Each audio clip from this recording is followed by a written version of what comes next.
And now, chapter 24, Deliverance of the Demon Bhaumasura.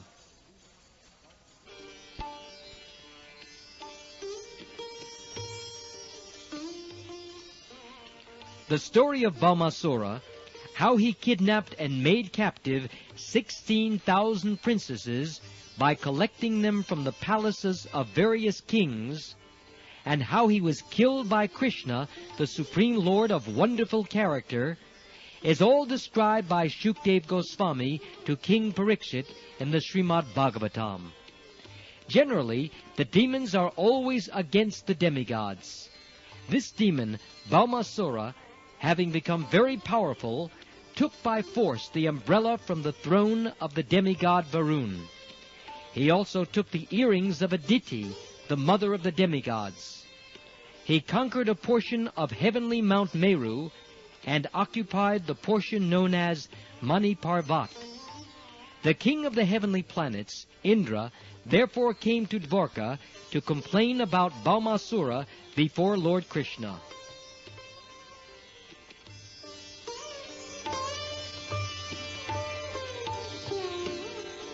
Hearing this complaint by Indra, the king of heaven, Lord Krishna, accompanied by his wife Satyabhama, immediately started for the abode of Bhaumasura. Both of them rode on the back of Garuda, who flew them to Pragjyotishapura, Bhaumasura's capital city. To enter the city of Pragjyotishapura was not a very easy task, because it was very well fortified. First of all, there were 4 strongholds guarding the 4 directions of the city, which was well protected on all sides by formidable military strength. The next boundary was a water canal all around the city, and in addition, the whole city was surrounded by electric wires. The next fortification was of anila, a gaseous substance. After this, there was a network of barbed wiring constructed by a demon of the name Mura. The city appeared well protected, even in terms of today's scientific advancements.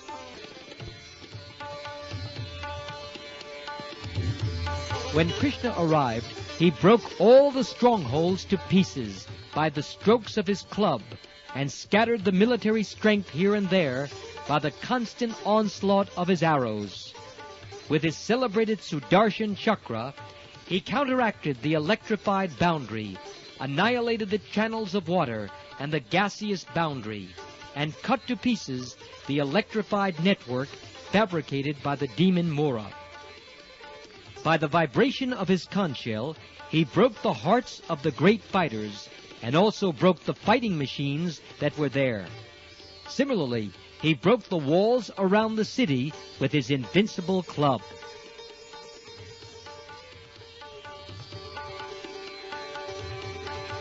The vibration of his conch shell sounded like a thunderbolt at the time of the dissolution of the whole cosmic situation.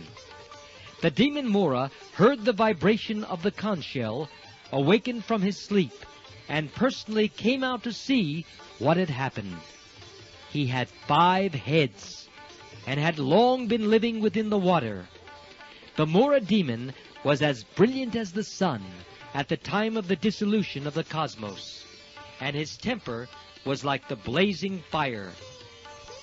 The effulgence of his body was so dazzling that he was difficult to see with open eyes.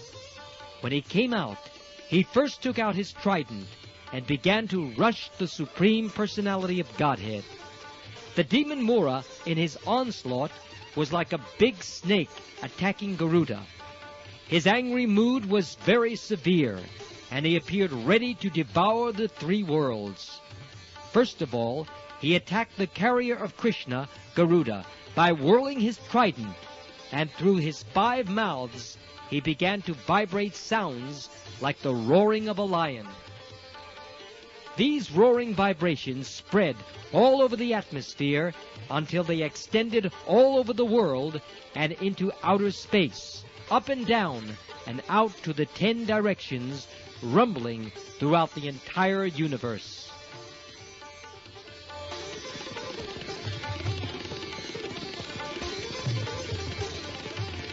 Lord Krishna saw that the trident of the Mura demon was gradually rushing toward his carrier, Garuda. Immediately, by a trick of his hand, he took 2 arrows and threw them toward the trident, cutting it to pieces. Simultaneously, using many arrows, he pierced the mouths of the demon Mura. When the Mura demon saw himself outmaneuvered by the Supreme Personality of Godhead, he immediately began to strike the Lord in great anger with his club. But Lord Krishna, with his own club, broke the club of Mura to pieces before it could reach him. The demon, bereft of his weapon, decided to attack Krishna with his strong arms.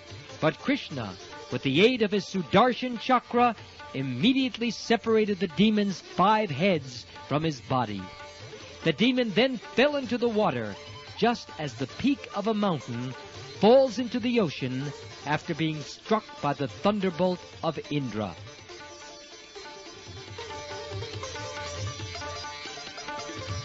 This demon Mura had 7 sons named Tamra, Antariksha, Shravan, Vibhavasu, Basu, Nabasvan, and Arun. All of them became puffed up and vengeful because of the death of their father, and to retaliate, they prepared in great anger to fight with Krishna. They equipped themselves with necessary weapons and situated Pitta, another demon, to act as commander in the battle. By the order of Bhaumasura, all of them combinedly attacked Krishna.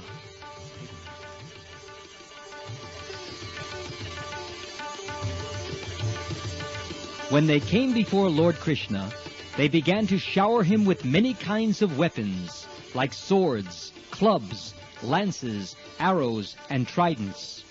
But they did not know that the strength of the Supreme Personality of Godhead is unlimited and invincible. Krishna, with his arrows, cut all the weapons of the men of Bhaumasura into pieces, like grains. Krishna then threw his weapons, and Bhaumasura's commander-in-chief, Pitta, along with his assistants, fell down, their military dress cut off, and their heads, legs, arms, and thighs severed. All of them were sent to the superintendent of death, Yamaraj.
Bhaumasura was also known as Narakasura, for he happened to be the son of the earth personified.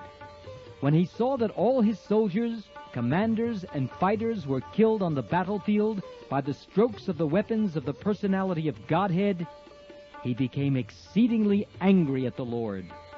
He then came out of the city with a great number of elephants, who had all been born and brought up on the seashore. All of them were highly intoxicated. When they came out, they saw that Lord Krishna and his wife were beautifully situated high in outer space, just like a blackish cloud about the sun, glittering with the light of electricity.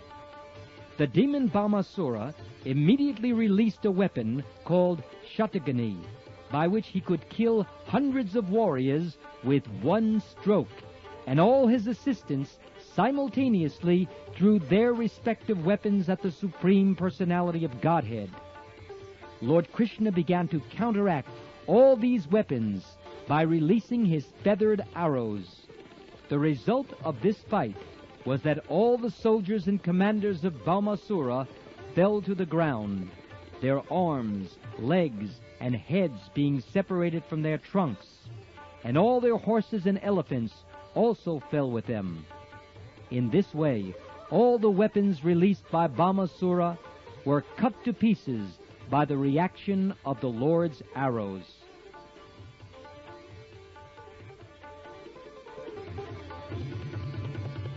The Lord was fighting on the back of Garuda, who was also helping the Lord by striking the horses and elephants with his wings and scratching their heads with his nails and sharp beak.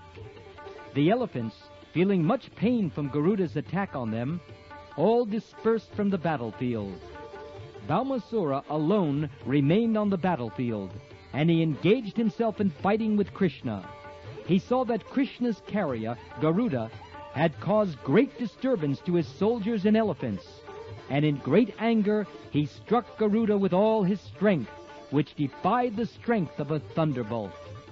Fortunately, Garuda was not an ordinary bird, and he felt the strokes given by Bhaumasura just as a great elephant feels the impact of a garland of flowers.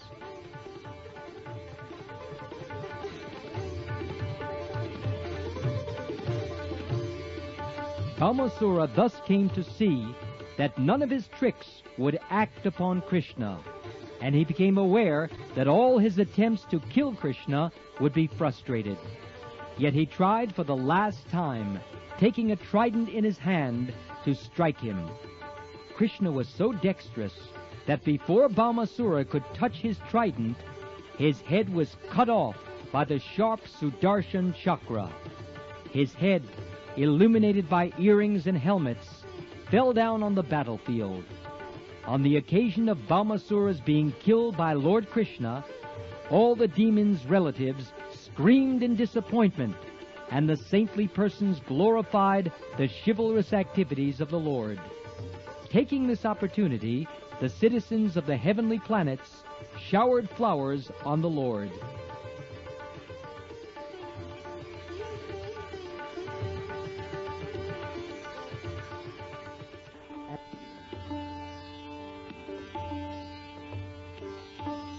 At this time, the earth personified appeared before Lord Krishna and greeted him with a garland of Vaijayanti jewels. She also returned the dazzling earrings of Aditi, bedecked with jewels and gold. She also returned the umbrella of Varun, along with another valuable jewel, which he presented to Krishna. After this, the earth personified began to offer her prayers to Krishna, the Supreme Personality and Master of the world, who is always worshipped by exalted demigods. She fell down in obeisances and in great devotional ecstasy began to speak.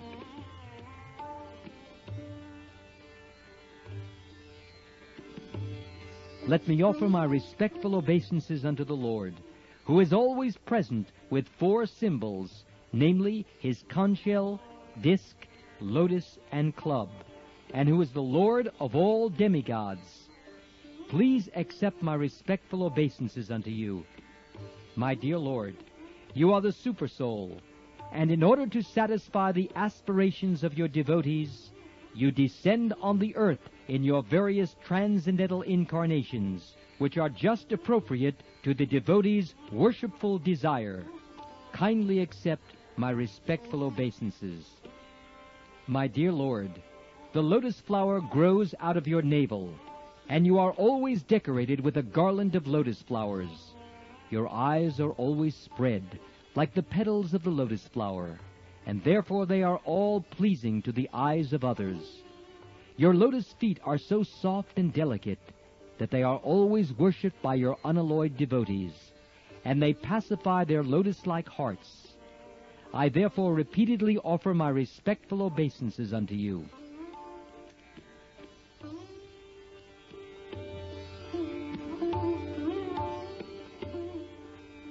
You possess all religion, fame, prosperity, knowledge, and renunciation. You are the shelter of all 5 opulences. Although you are all-pervading, you have appeared as the son of Vasudeva. Please, therefore, accept my respectful obeisances. You are the original Supreme Personality of Godhead, and the supreme cause of all causes. Only your Lordship is the reservoir of all knowledge. Let me offer my respectful obeisances unto you. Personally, you are unborn. Still, you are the father of the whole cosmic manifestation. You are the reservoir and shelter of all kinds of energies. The manifested appearance of this world is caused by you, and you are both the cause and effect of this cosmic manifestation. Please, therefore, accept my respectful obeisances. My dear Lord, as for the 3 gods, Brahma, Vishnu, and Shiva, they are also not independent of you. When there is a necessity of creating this cosmic manifestation, you create your passionate appearance of Brahma. And when you want to maintain this cosmic manifestation, you expand yourself as Lord Vishnu, the reservoir of all goodness. Similarly, you appear as Lord Shiva, master of the mode of ignorance, and thus dissolve the whole creation.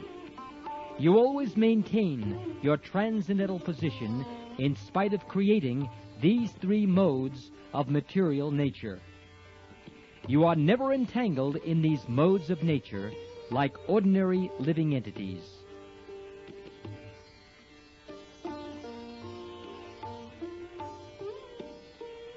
Actually, my Lord, you are the material nature. You are the Father of the universe, and you are the eternal time that has caused the combination of nature and the material creator. Still, you are always transcendental to these material activities. My dear Lord, O Supreme Personality of Godhead, I know that earth, water, fire, air, sky, the 5 sense objects, mind, the senses, their deities, egotism, as well as the total material energy, everything animate and inanimate in this phenomenal world rests upon you. Since everything is produced of you, nothing can be separate from you. Yet since you are transcendentally situated, nothing material can be identified with your personality. Everything is therefore simultaneously one with you and different from you. And the philosophers who try to separate everything from you are certainly mistaken in their viewpoint. My dear Lord, may I inform you that this boy, whose name is Bhagadatta, is the son of my son, Bhaumasura. He has been very much affected by the ghastly situation created by the death of his father, and has become very much confused, being afraid of the present situation. I have therefore brought him to surrender unto your lotus feet. I request your Lordship to give shelter to this boy, and bless him with your lotus feet. I bring him to you so that he may be relieved of the reactions of all the sinful activities of his father.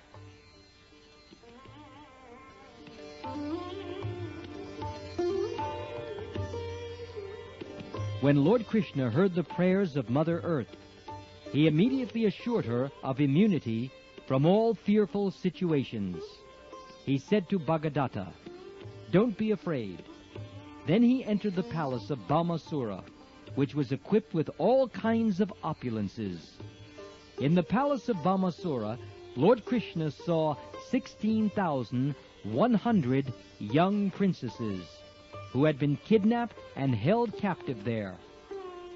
When the princesses saw the Supreme Personality of Godhead, Krishna, enter the palace, they immediately became captivated by the beauty of the Lord and prayed for his causeless mercy.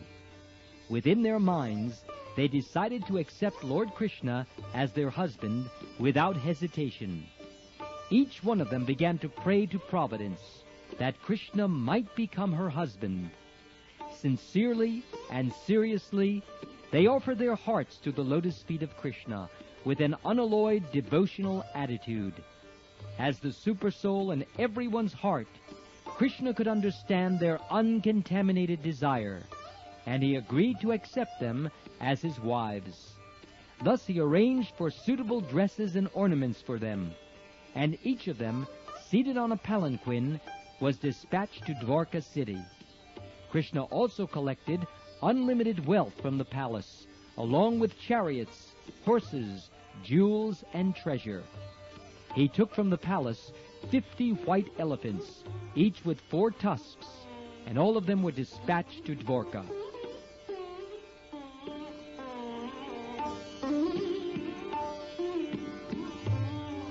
After this incident, Lord Krishna and Satyabhama entered Amaravati, the capital city of the heavenly planet, and they immediately entered the palace of King Indra and his wife, Sachi-Devi, who welcomed them. Krishna then presented Indra the earrings of Aditi. When Krishna and Satyabhama were returning from the capital city of Indra, Satyabhama remembered Krishna's promise to give her the plant of the Parijat flower.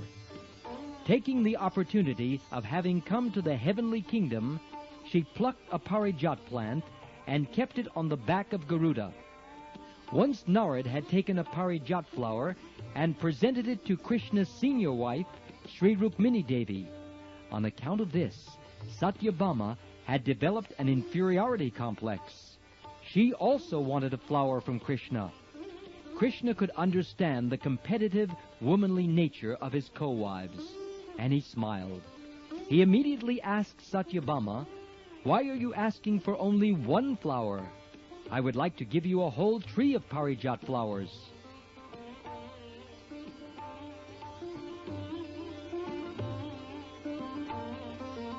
Actually, Krishna had purposely taken his wife Satyabhama with him, so that she could collect the Parijat with her own hand. But the denizens of the heavenly planet, including Indra, were very irritated. Without their permission, Satyabhama had plucked a Parijat plant, which is not to be found on the earth planet. Indra, along with other demigods, offered opposition to Krishna and Satyabhama for taking away the plant. But in order to please his favorite wife, Satyabhama, Krishna became determined and adamant, so there was a fight between the demigods and Krishna. As usual, Krishna came out victorious, and he triumphantly brought the Parijat plant, chosen by his wife, to this earth planet, to Dwarka. After this, the plant was installed in the palace garden of Satyabhama. On account of this extraordinary tree, the garden house of Satyabhama became extraordinarily beautiful. As the Parijat plant came down to the earthly planet, the fragrance of the flower also came down, and the celestial swans migrated to this earth in search of its fragrance and honey.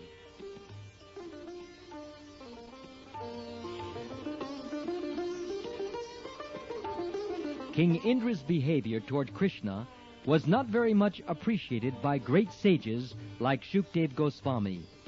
Out of his causeless mercy, Krishna had gone to the heavenly kingdom, Amaravati, to present King Indra his mother's earrings, which had been lost to Bhaumasura, and Indra had been very glad to receive them. But when a flower plant from the heavenly kingdom was taken by Krishna, Indra offered to fight with him. This was self-interest on the part of Indra. He offered his prayer, tipping down his head to the lotus feet of Krishna. But as soon as his purpose was served, he became a different creature. That is the way of the dealings of materialistic men. Materialistic men are always interested in their own profit. For this purpose, they can offer any kind of respect to anyone. But when their personal interest is over, they are no longer friends. This selfish nature is not only found among the richer class of men on this planet, but is present even in personalities like Indra and other demigods. Too much wealth makes a man selfish. A selfish man is not prepared to take to Krishna consciousness and is condemned by great devotees like Shukdev Goswami. In other words, possession of too many worldly riches is a disqualification for advancement in Krishna consciousness.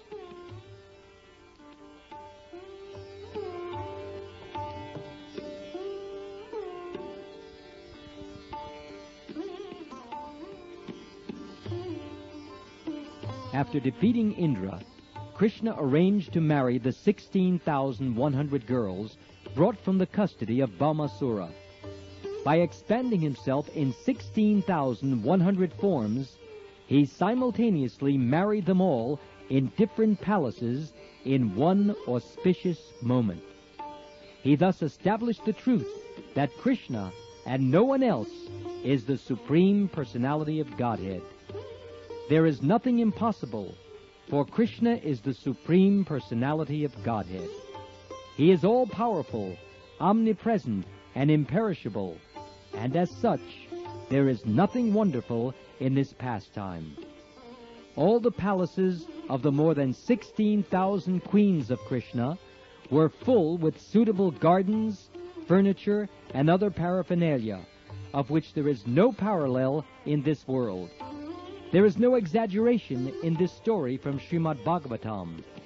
The queens of Krishna were all expansions of the goddess of fortune, Lakshmiji. Krishna used to live with them in different palaces, and he treated them exactly the same way an ordinary man treats his wife.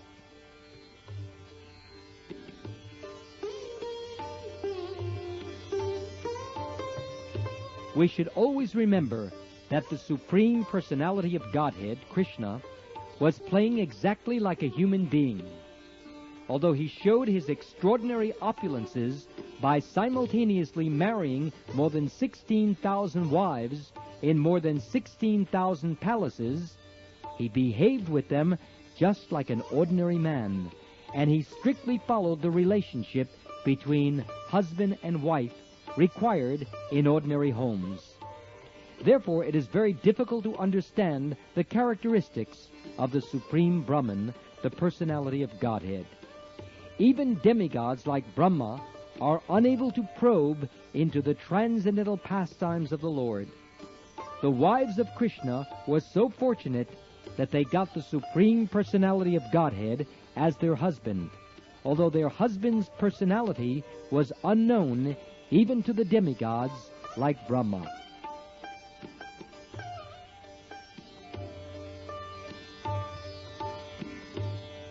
In their dealings as husband and wife, Krishna and his queens would smile, talk, joke, embrace, and so on, and their conjugal relationship ever increasingly developed. In this way, both Krishna and the queens enjoyed transcendental happiness in their household life. Although each and every queen had thousands of maidservants engaged for her service, the queens were all personally attentive in serving Krishna. Each one of them used to receive Krishna personally when he entered the palace. They engaged in seating him on a nice couch, presenting him with all kinds of worshipable paraphernalia, washing his lotus feet with Ganges water, offering him betel nuts, and massaging his legs. In this way, they gave him relief from the fatigue of being away from home. They saw to fanning him nicely, offering him fragrant essential floral oil, decorating him with flower garlands, dressing his hair, asking him to lie down to take rest, bathing him personally, and feeding him palatable dishes. Each queen did all these things herself, and did not wait for the maidservants. In other words, Krishna and his different queens displayed on this earth an ideal household life. Thus ends the Bhaktivedanta purport of the second volume, 24th chapter of Krishna, the Deliverance of the Demon Bhaumasura.